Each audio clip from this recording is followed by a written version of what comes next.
Ladies and gentlemen, welcome to episode number 42 of the Stire Sound. The great outdoors is here, and we finally got to see a glimpse of the action. Fox Raceway on Saturday, round one of the season.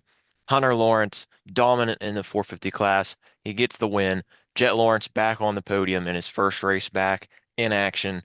Hayden Deegan, fifth overall. A lot to talk about there. Plus the 250 class. Seth Hammaker gets his first career 250 MX overall win. Congratulations to him. It was a wild day in the 250 class, a lot of fluctuation. Caden Dudney, a 6-4 for third, or for second, I mean. That was insane as well.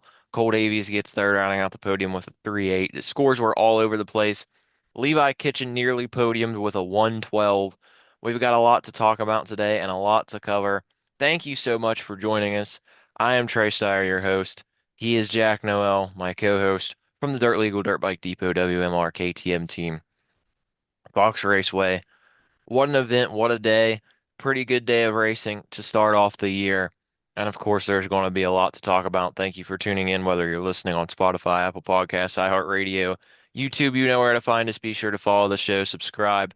Be sure to spread the word, get this to more audiences. But I'll just go ahead and get into it with the 450 class. I mean, it was the Hunter Lawrence show. I don't think there's much else to say in that regard. Hunter was on another level all day long. His starts were on point. He took the lead early from Mikkel Harup in Moto 1, and he took off. Then Moto 2, Jorge Prado gets him early on the first lap, and you're thinking, okay, Jorge might be showing more fight, but Hunter immediately responds on the next lap and then just kind of cruises it in. Hunter looked very, very good, and I think the rest of the 450 class should be a little bit worried considering how strong he rode. 1-1 performance, the best performance so far of his 450 MX career, and he just continues to level up every single time he's on that racetrack. Props to Jorge Prado as well. A very strong 2-2 day for Jorge. I picked him to win, not quite on that winning speed level, but a podium to start the year is great nonetheless. And I wouldn't be a bit surprised to see Jorge get an overall win before the year is over. And then, of course, Jet Lawrence was one of the big headlines going into the day, returning from his foot/ankle injury, and he was good. Bad starts really what did him in during the day. He started about 15th or 16th, I want to say, in the first moto, and then about 10th, 11th, 12th in that range during the second moto. Worked his way through the pack, very patient. But dude, at the end of that first moto, he was on another level. He was flying. He dropped Hayden Deegan. He gets up to Justin Cooper, and if the finish line was 50 feet further down the road, he would have got P3 on that one as well. I mean, Jet Lawrence is out there ripping. And he says in the press conference, you notice the limp. You notice him walking a little bit gingerly when he gets off the podium, when he's walking through the pits, wherever he's at. He says the ankle feels a little bit better when he's riding compared to when he's walking, which I think is another scary thing. And if he's not at 100% and he goes 4-3, that's pretty good. But at the same time, the way Hunter Lawrence performed, that might also be really tough for Jets championship hopes. If Hunter keeps going out there and keeps performing like this, gets another 1-1 this weekend, that's already a big hole Jets going to be on or be in leading into the rest of the season. Obviously, Eli Tomac, man, whew. Another brutal crash for ET3. This is three in the last 6 weeks, pretty much. You had Cleveland, he goes down in qualifying, and the whoops. You have the Salt Lake City crash, and now Fox Raceway. And I watched the Fox one happen pretty much right in front of me. I was on the other side of that fly jump, so you had the sweeper that he came around or was going to enter when he got taken down. He and Garrett Marchbanks collided, and I mean, just went limp, it seems like. He went off the bike, crashed hard, body contorting, twisted everywhere. And it's like he got himself to the very edge of the track and then was out, KO'd himself. Not sure what the diagnosis of the injuries are. They said no broken bones from the KTM press release on Saturday evening, but dude, he was out for a minute. Thankfully, he was moving his arms, moving his legs a little bit there, but it looked bad. And the way he was down for a couple minutes, like I couldn't help but think about Thibaut Benestant and what just happened at the MXGP race last week when he was laying motionless for several laps before they got him out of there. Eli's on the side of the track for I think three full laps. They finally got him put on the stretcher and carted off. Thankfully, no major injuries, it seems, for Eli Tomac, but We're still waiting for word on the official diagnosis. Heel up ET3, man. It's just been one terrible blow after another for Eli in these recent weeks. Hopefully he can make a full recovery.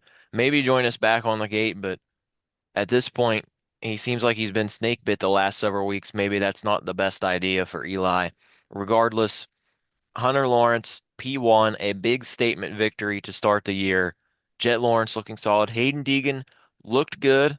I have some concerns about Hayden Deegan getting dropped by Jet. I know Jet's incredible at Fox Raceway, but that might be a little concerning for the number 38. Granted, he's still learning the big bikes, but a lot to take away. Jack, I'll send it over to you. What were your thoughts on round one at Fox Raceway? I think there's like four main topics like from the weekend I can kind of take away, and I think starting off with the number 96 and the number 26, I think that will be the championship battle going forward. I all the only thing that could stop that obviously is Jet continuously to improve, which I think will happen later in the season. I think early on it's going to be a still kind of a tough dogfight for Jet. I still don't think it's not going to be 100% early in the motos. I think it's going to take him some time to get back into the swing of things. Although, like you said, he did look scary at the end of Moto 1 and Moto 2. He seemed to be, in the mix a little bit better or whatever, so he wasn't as far back. But those guys, Jorge and Hunter, were so far ahead of everybody else. It was kind Yeah. of like, wow.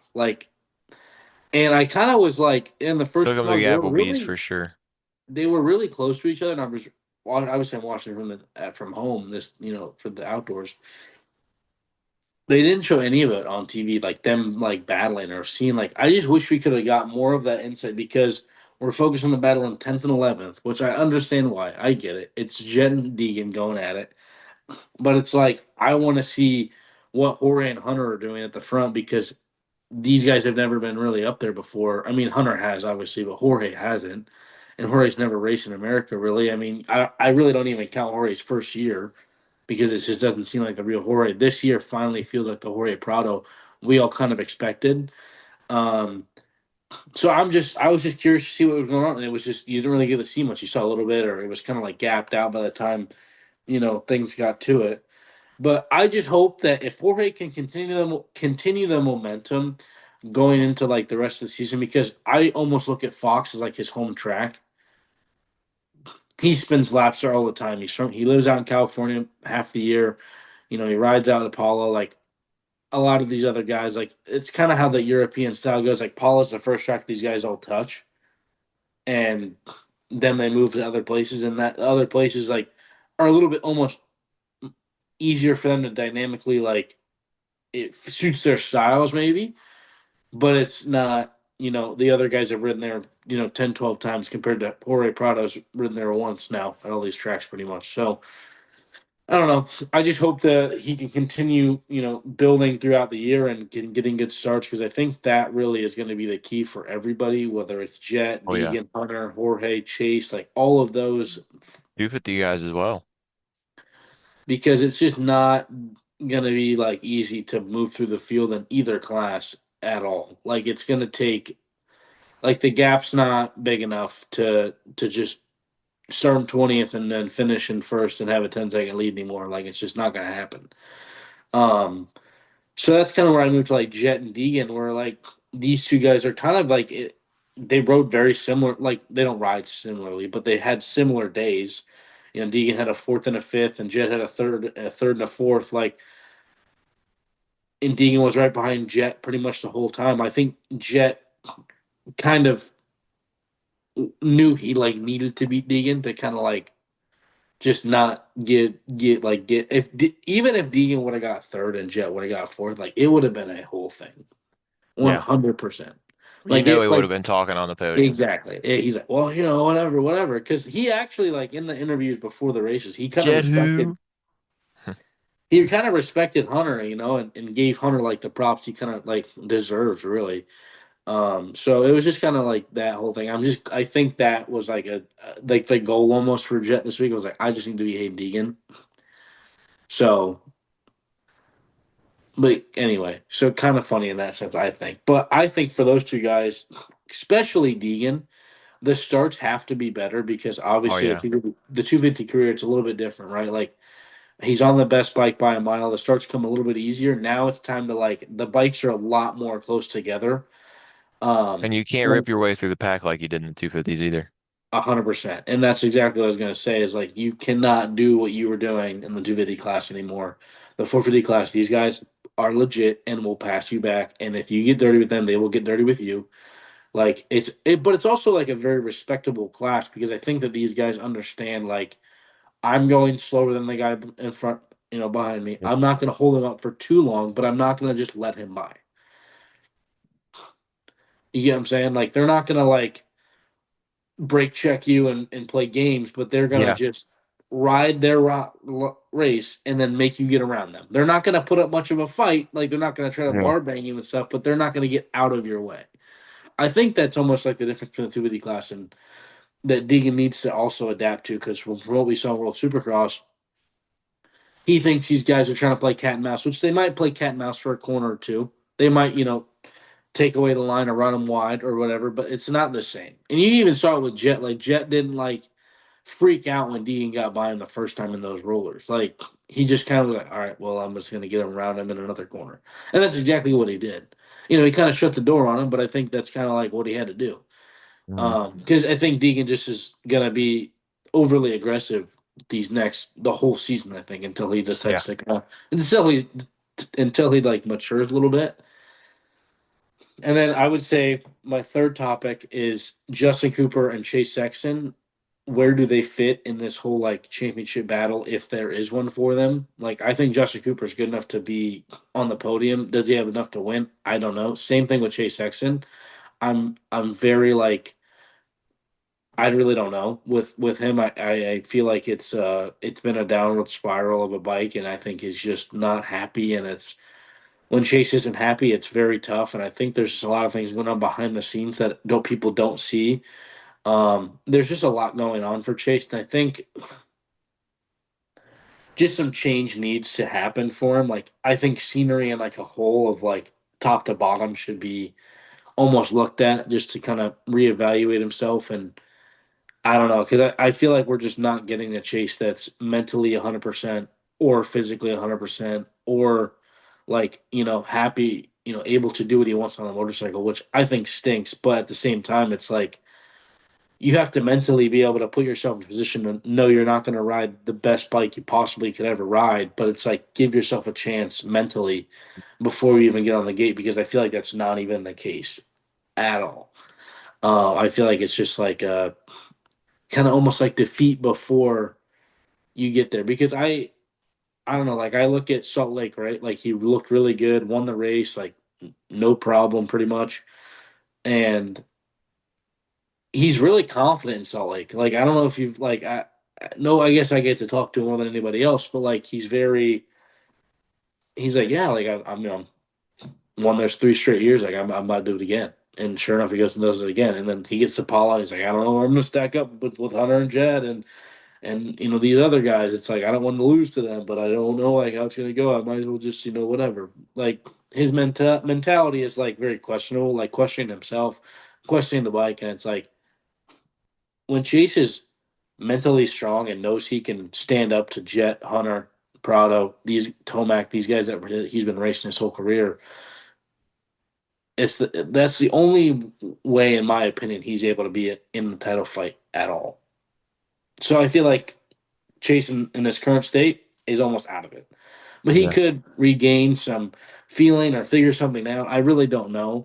I feel like it's not over right now for him, obviously, but I think it's kind of like At least he finished a race. Like I it could have Yeah. easily been one of those things where he's not even It could oh have he's out. unraveled really bad. Yeah. So I really don't know.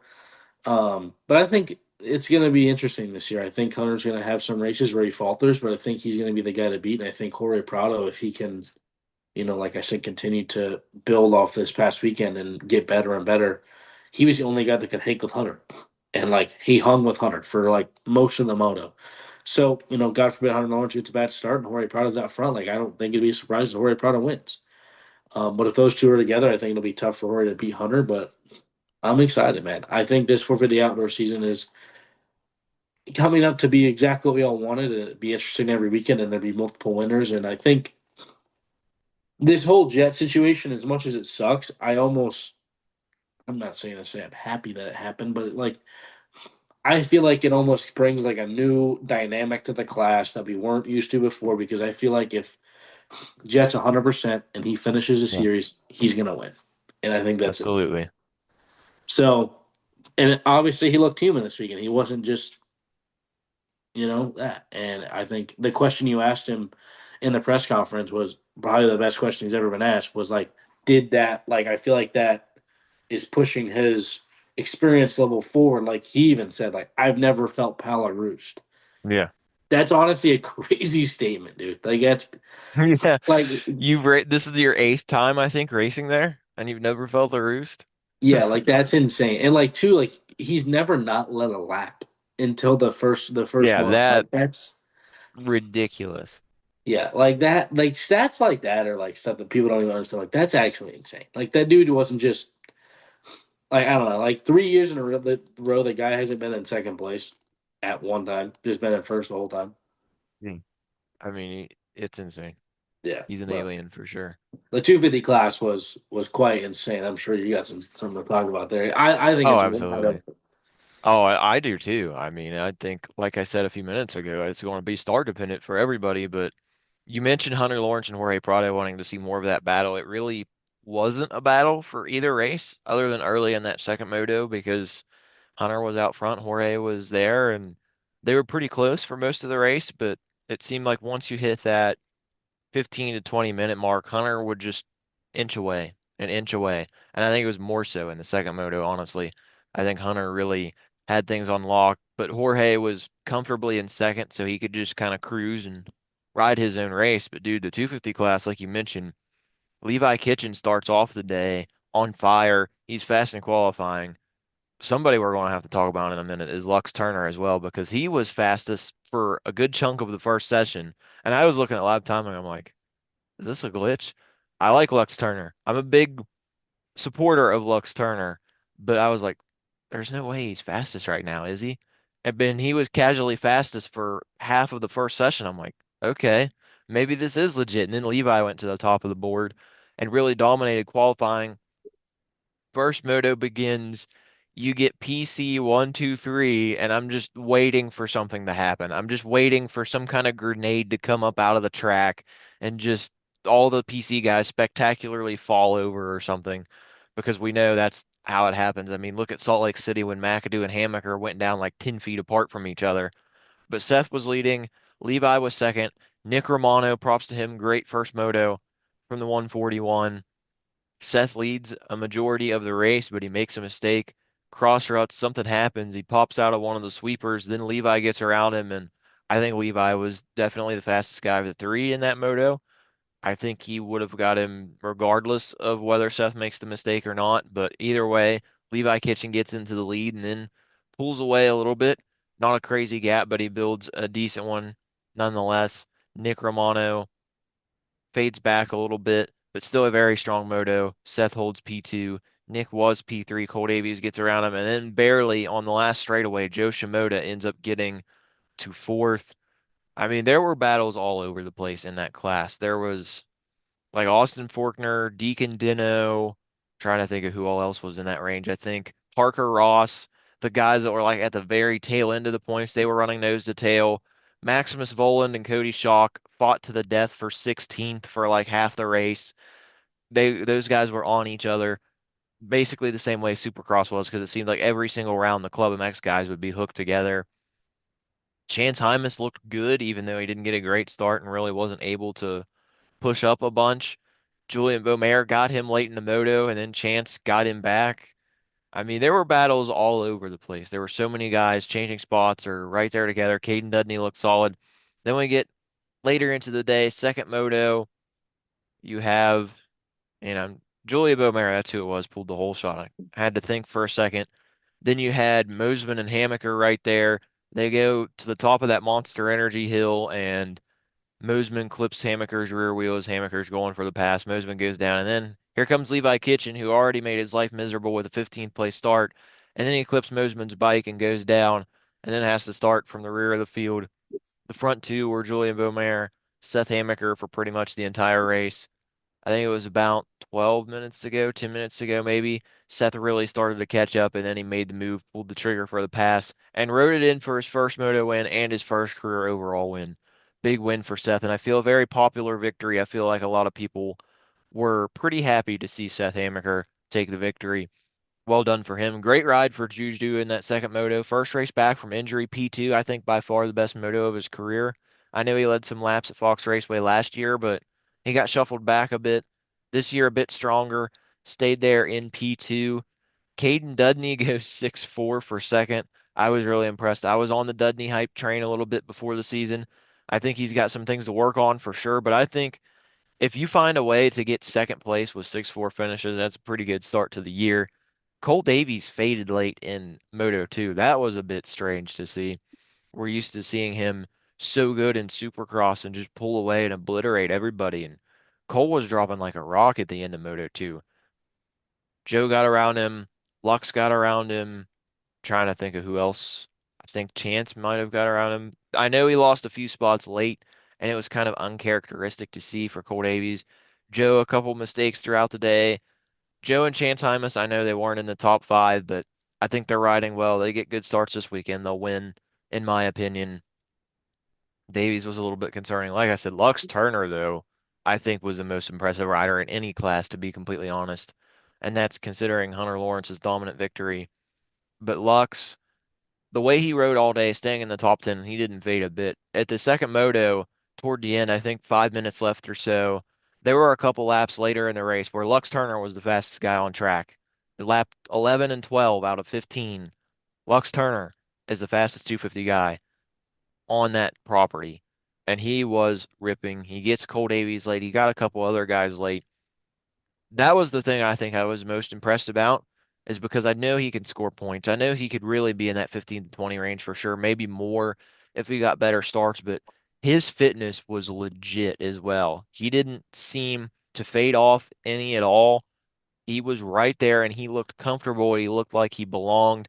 And that's some of that momentum I think that he built in the Australian Supercross season coming back. Of course, he got hurt. It took him a little bit to get going at Supercross. We saw at the end of Supercross, Denver he rode really well. Salt Lake City he had some speed. What a performance from Lux. What a performance from Seth Hammaker, his first career 250 MX win, which is wild to think about with the success he's had in the Supercross division the last couple years. But like you said, it's wide open. I mean, I think there are around 10 guys that could conceivably get a whole shot and pull a moto win, maybe even an overall win. That's how many folks are in this class stacked. We did lose Max Anstey this weekend. I don't know how hurt he is. I don't know if he'll be back in Hangtown or not, but he crashed hard in qualifying.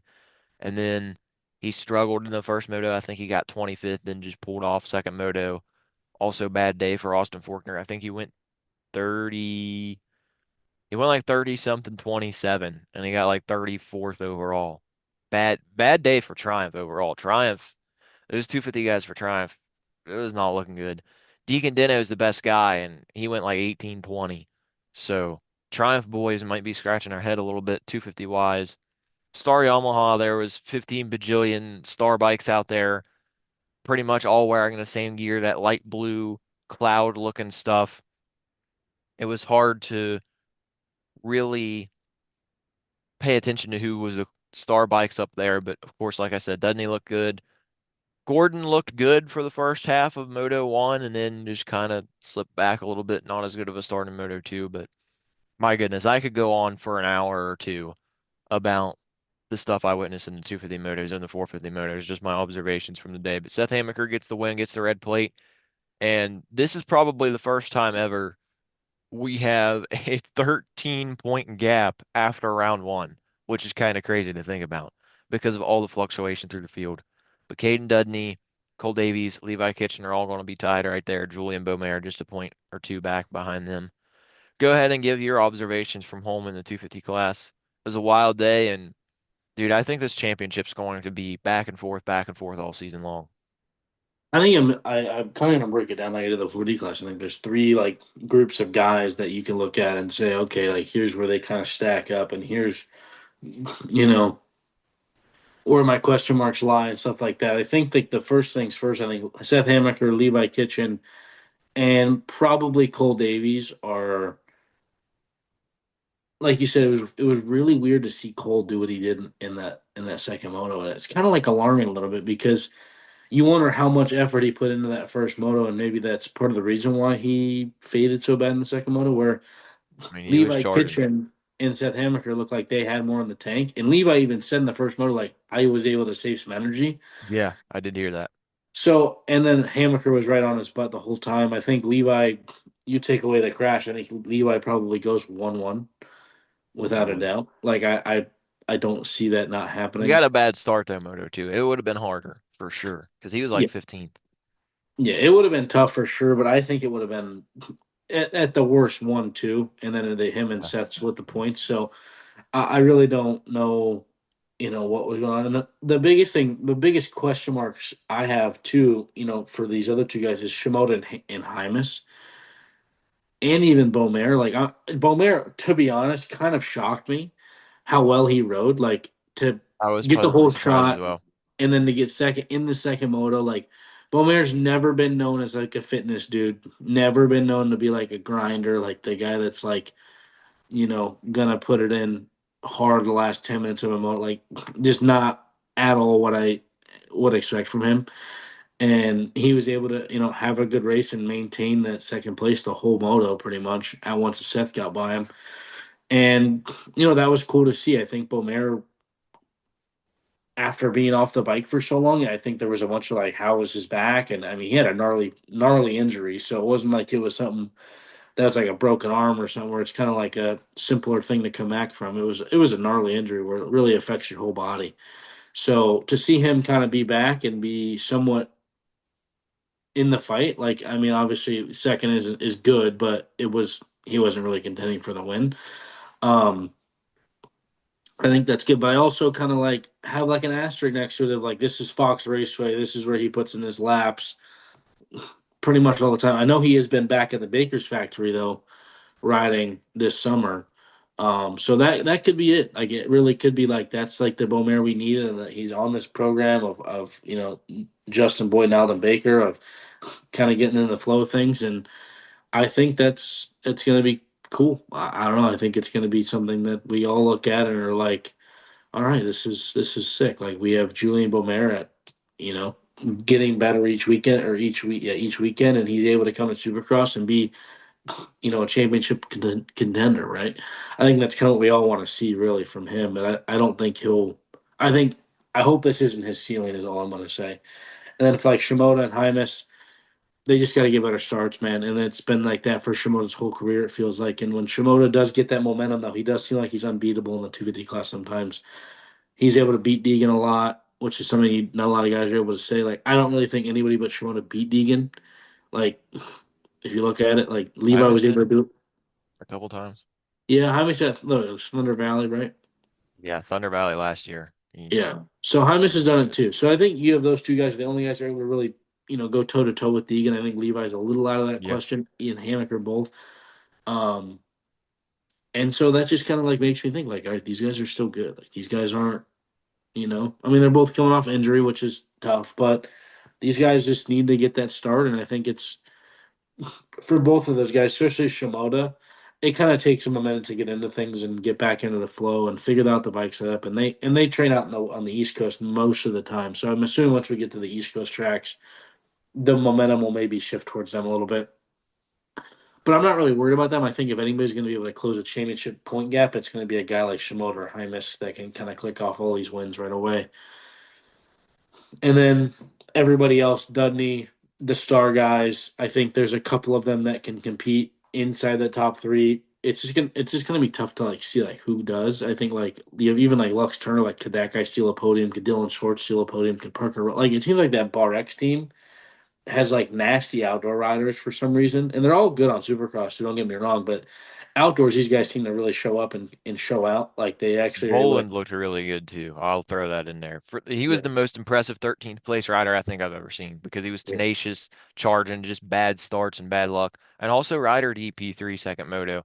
And it didn't really seem like he faded either. He got Dudney fairly late in the going. He looked pretty strong in that moto as well. That's who I forgot to bring up. Exact Ryder D. My bad, because that was a good ride, and I think Ryder D has some in the tank too. But I kind of put him in that third category of like, where are you guys going to be at a race that's not in California? True. You know what I mean? So I That's also what I just said like, earlier in the predictions. I'm like, I think he could win a West Coast moto. I was like, Fox Raceway, Hangtown, and Washoe. I'm like, I could see Levi winning there. The other places, I don't know. He was pole position at Redbud last year, but it didn't really turn into anything either. yeah. And then just to bring it back to Seth and Levi and Cole, I think Seth and Levi Kitchen both were easily the two best guys that day in the 250 class, like riding wise. Like Levi looked unbelievable in the first moto. Like he looked like he just took off and like pieced out to the Yeah, guys behind him because that's honestly what he he did. did. And I think for him, that's such a his mental load has been probably at an all time high of racing Deegan on the West Coast like the whole season and just having to deal with that and just knowing like you're probably gonna go in there and get second. Like Yeah, it sucks. Like it just knowing like this guy Deegan is nasty. I'm probably gonna go out there and get second. Like that's just almost like a tough thing to like deal with after his you know rookie year with PC or whatever. Um, so I don't know. There's just a lot that goes into it. I just think that like both of those guys just need to manage the mistakes. I think they'll be in that title fight the whole time. Levi obviously has a little bit more work to do than Seth, but uh, I'm excited to see it, man. I think this whole 250 class just being wide open and kind of anybody has a chance to kind of cement their name as a title contender is something you don't really see that often, and we don't really have the knowledge to be like, yeah, these. I mean, now we kind of have more information to deal with, but I mean, before the season, telling you who a 250 title guy is going to be, I wouldn't have necessarily picked Seth Hammaker to be the guy to go 1-2 at Paula. Like, knowing he's probably going to be better on these East Coast tracks. And same with, I mean, Levi, I think, is more of a West Coast guy track wise. He likes that style more. But, and then even Davies getting third in the first moto, like, I wasn't necessarily expecting that. Like, I was like, he could go out there and get eighth like he did in the second moto. Like, it wouldn't have yeah. surprised me. Nothing would be So, surprising. I don't know. I'm not surprised by any of it. Like, I'm not shocked that Seth won, but I'm also not shocked that Davies did what he did and get third and then got eighth. Like, I'm like, okay, that kind of he's human. Like, he's human on Yeah. outdoors. It's kind of weird, but I'm excited for the rest of the season just to see like who's kind of able to almost take on the burden of like I'm him. Like, really, like that's kind of. And I feel like these two Yeah. guys lack that so much of like you always have like what seems to be two or three guys that are like, all right, like I'm the guy now. Like I'm the guy that everybody has to be. That's got the coat on. And like Davies already has it on for Supercross, but everybody knows that it gets taken off for outdoors. And I think that kind of opens up everybody's eyes. So it's not like it's Deegan where you go Supercross and outdoors and it's like Yeah. I'm him. And Shimoda even almost has the coat on for outdoors, but after this past weekend, it's Starts. like, Yeah. yeah, who knows? So I don't know. I'm just excited to see how it all stacks up, and I think it's gonna be good. It's gonna be good. Hangtown's gonna be good. The next I think once we get to Redbud or Millville or whatever's after Redbud, I think there'll be more of a gap Southwick. that's like yeah, Southwick, right? So once we get to Southwick, I think there's going to be more of a kind of like the front three or front four guys that are like really like in the fight. But I'm excited to see how it goes. And doesn't need to get like you said 6'4" motorsports to get second. That's pretty crazy. Like that's actually insane. Like what the heck? Has that ever happened where guys were? I think so. That's crazy. So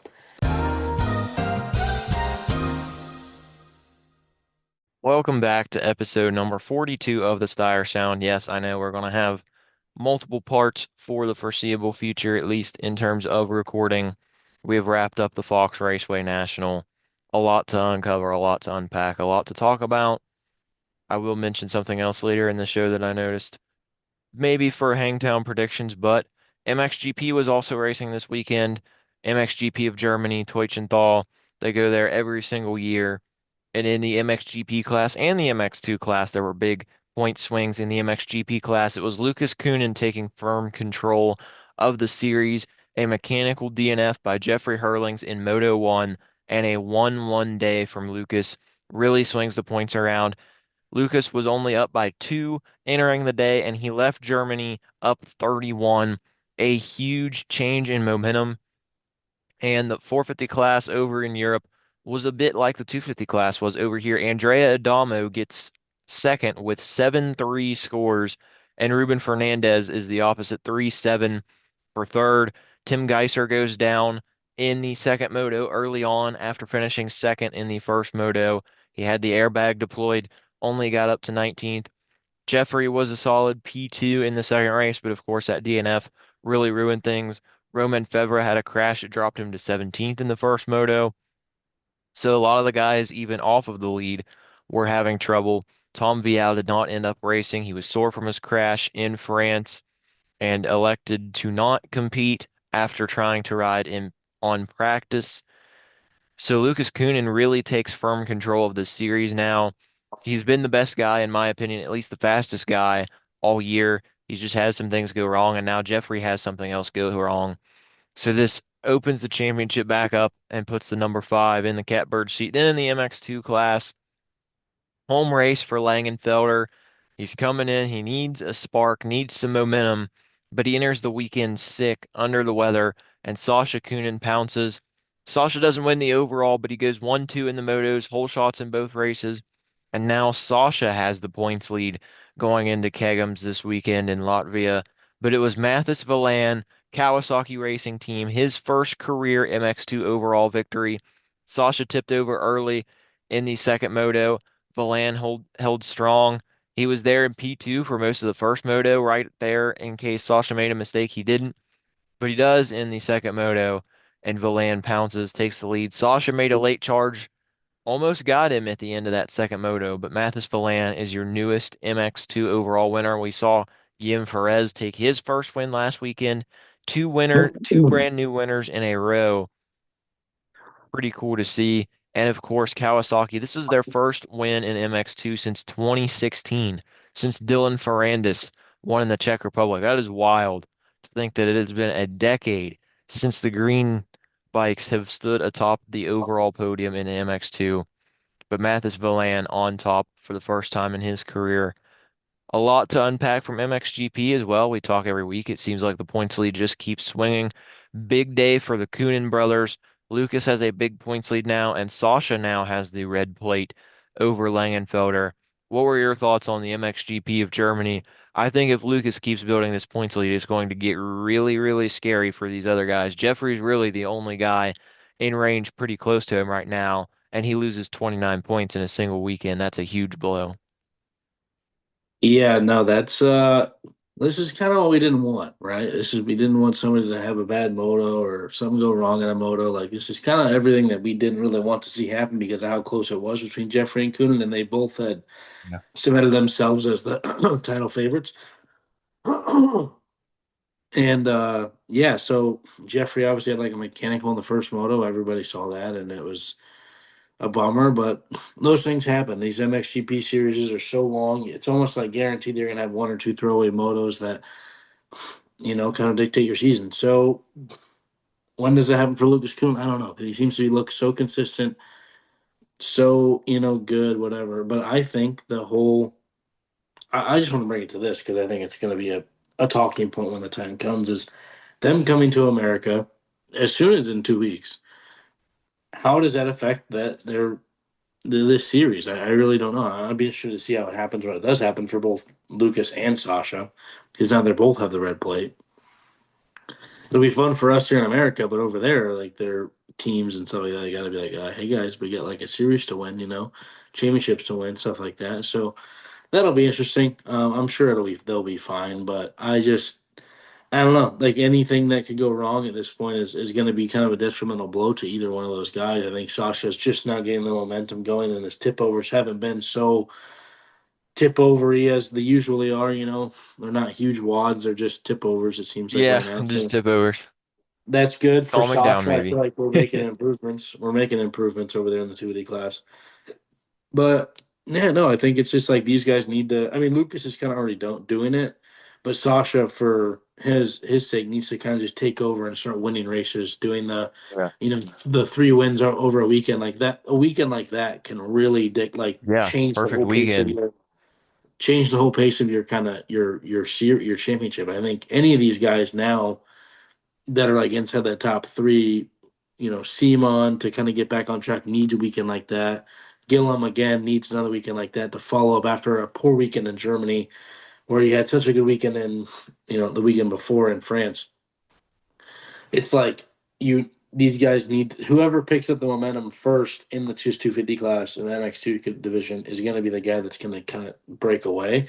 Kind of like we saw last year with Simon. It's the same thing. So I don't know. Lucas and Jeffrey are definitely, in my opinion, still the best two guys in that 450 class, and Easily. I think Jeffrey's going to have to kind of put the hammer down a little bit more. I think before he was kind of able to just kind of like, all right, let's push here when I know I can, I can push the edge. But now it's going to be more of the thing where he's starting to push the edge a little bit more. And I think it's going to be interesting to see. He looks really good on that Honda. I will say, like, he looks the most comfortable I think I've ever seen him, to be completely honest with you. And I'm excited to see how he, tackles these next few weekends and, goes about his job, right? At closing this points gap. So it should be good. And that's just the thing with the whole MXGP series. It feels like is that the series just it could be a 30 point gap and it goes away like that. Like I feel like the points gaps aren't really huge until it gets like 50 points. So Yeah. that's kind of my thing with it is anything can happen and there's so much racing to go. It's And we've got a just don't lot of races coming up too. There's not many breaks left.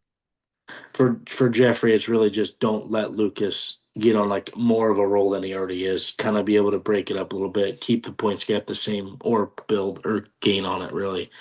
And then for the 250 class, it's who can get the momentum and the ball rolling consistently in the top three, consistently winning races. That is who will win the title. I think it's really up in the air between three or four guys. And then Valin winning this weekend. Sick for Cowie. Sick for Valin. I really do like Valin. Me And too.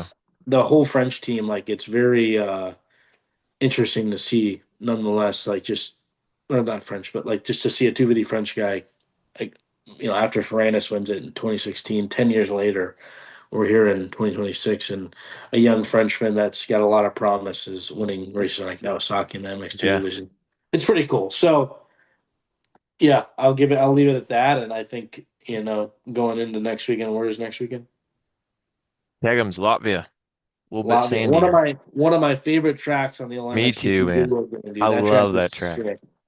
So who knows? We could see Paul's Jonas, get up in That'd be there. I don't know. sick. That would be sick. I'm looking at the calendar here. We have, of course, this weekend, we've had a stretch of three. We had France, Germany, Latvia, then a week off, then another three, Montevarchi, Agueda, Johannesburg, week off, Fox Hills, Lockett, Lommel, week off, Udavala, Arnhem, then a week off.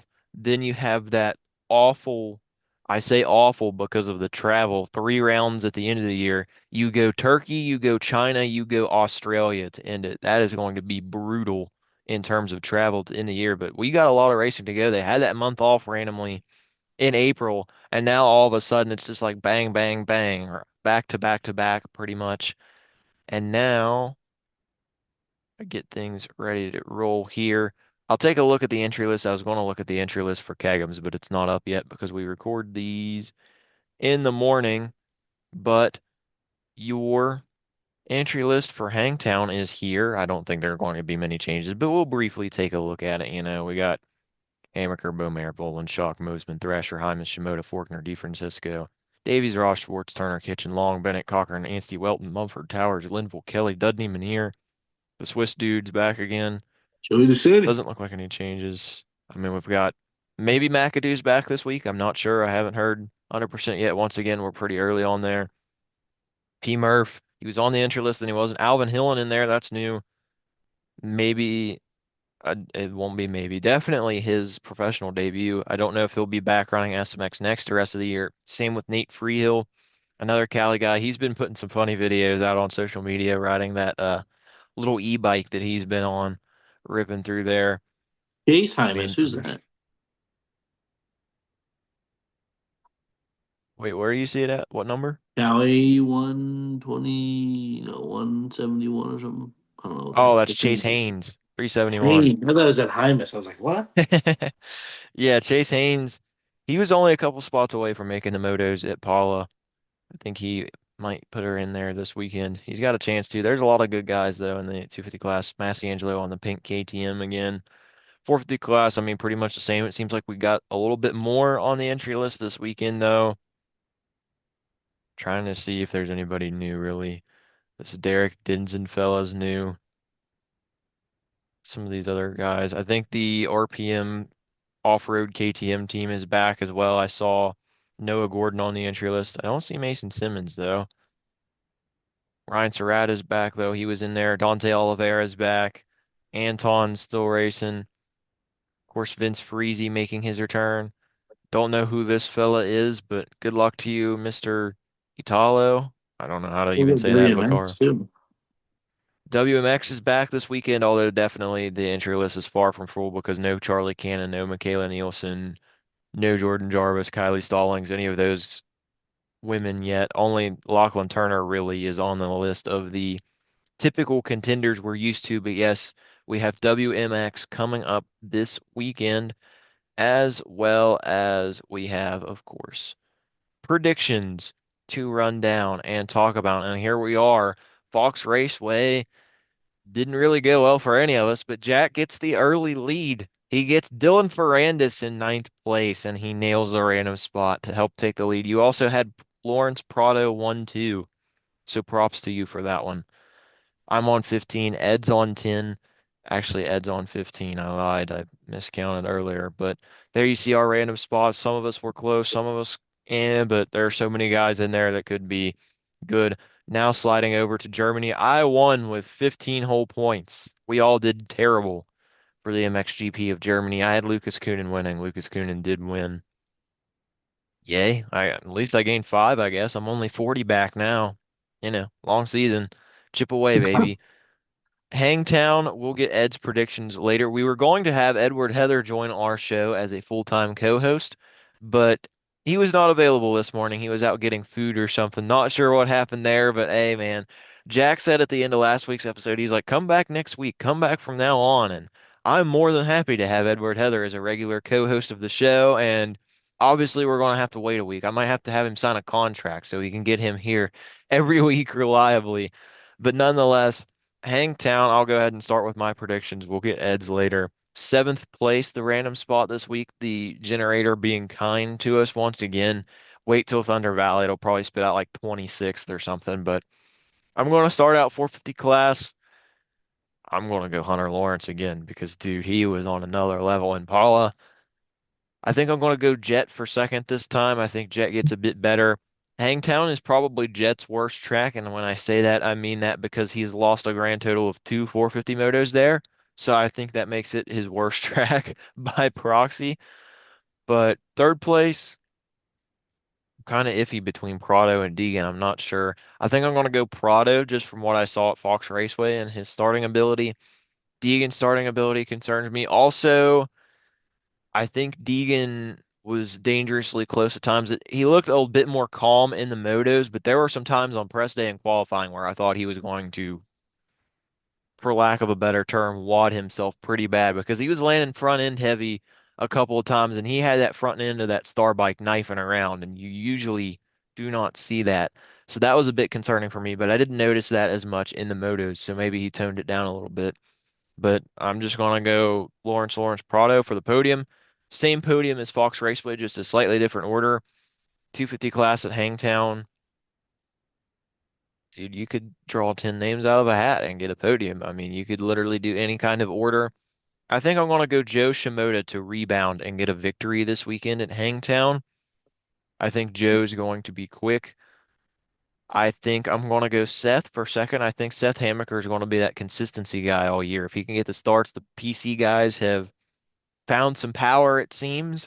So I'm going to go Seth for P2. I'm going to go Levi for P3.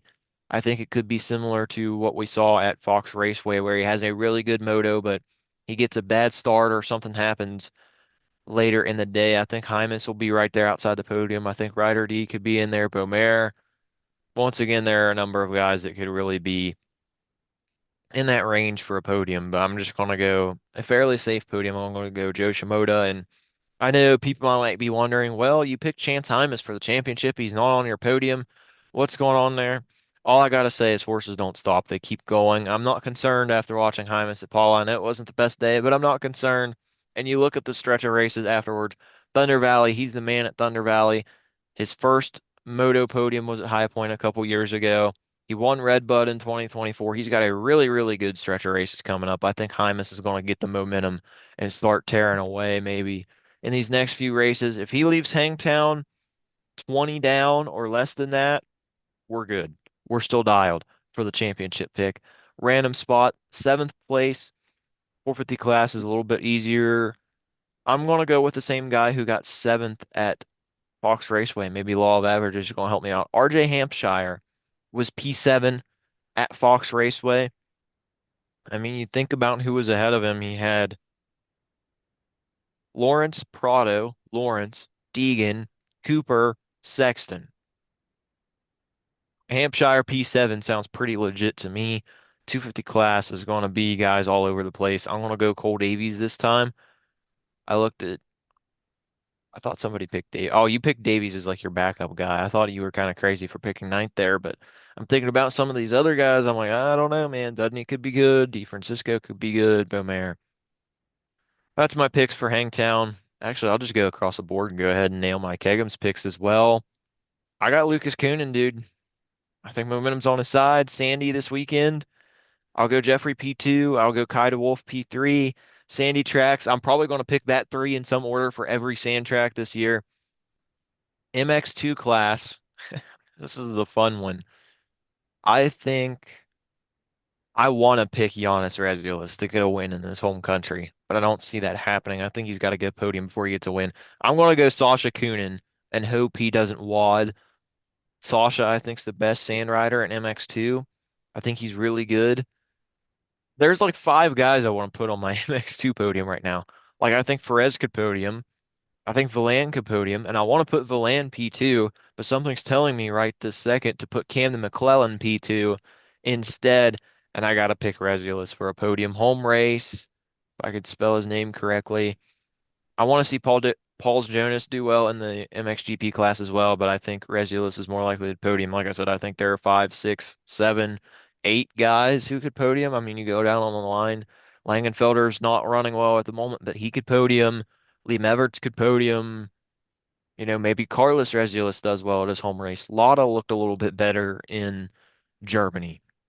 Who knows what could happen in that MX2 class? It's been wide open all year, but there are my podiums for Kegums as well. Lucas, Jeffrey, Kai, and then Sasha, Camden, Giannis. Go ahead, Jack. Hangtown first. What you got? I got Hunter Lawrence winning again. Just don't see it Yeah, switching up really. I I think like it's that gonna be a pick. Hunter Lawrence show. I'm gonna go Jorge Prado second. I think Prado gets second once again. And then I have Hayden Deegan getting his first podium Mhm. this year.